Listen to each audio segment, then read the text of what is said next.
enter the Marine Corps in 1969, the first of 69, and went to boot camp in San Diego in the first part of September 1969, and graduated November 15th or something like that out of boot camp. We went from boot camp there to Camp Pendleton, north of San Diego, and spent the next year there in infantry training. First at the what's known as the Santa Onofre area, where everybody had basic infantry, and then went on to what was known as the Horno area, and for 0311 combat training. And then at that time, somehow my medical records were lost. Who knows how or where, but so I spent about 3 months in what's known as casual company for them to find them and recreate them and things like this.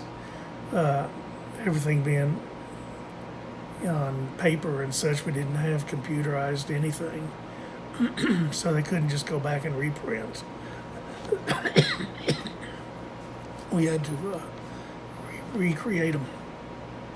So my job then for about 3 months or so was as a chaser for the Camp Pendleton Brig, and as such, escorted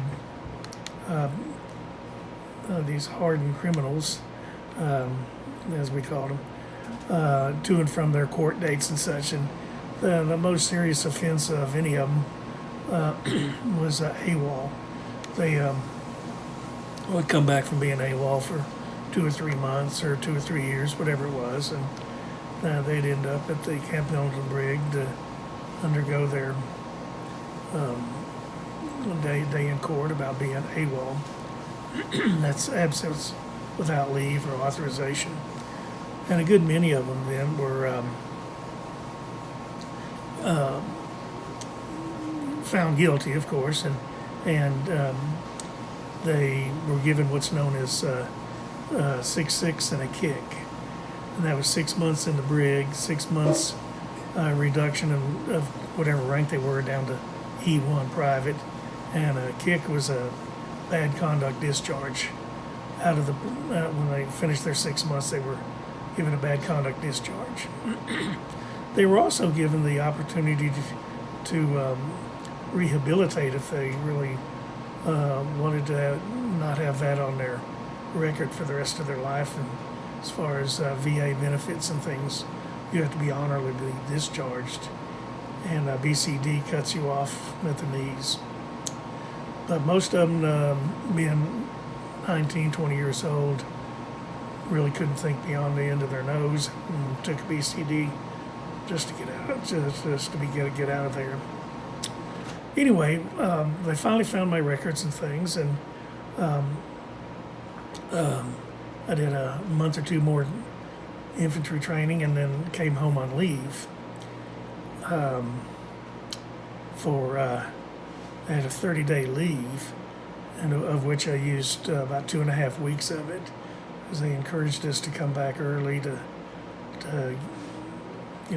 save some leave time when we needed it more.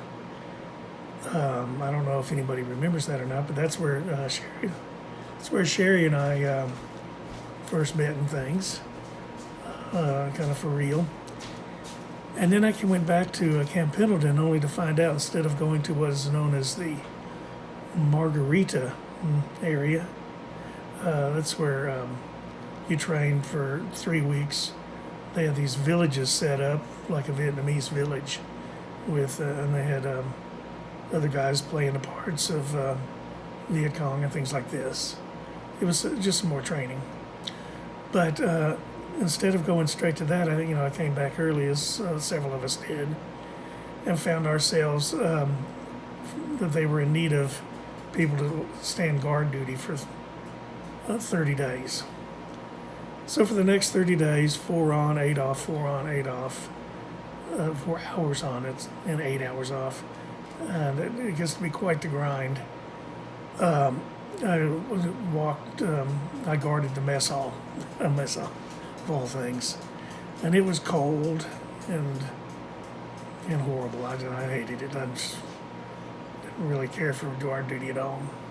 But anyway, finishing that, then we went to the Margarita area, as I said earlier, and went through 3 weeks of that, of getting tuned up and everything, and then we were prepared to board an aircraft for Okinawa.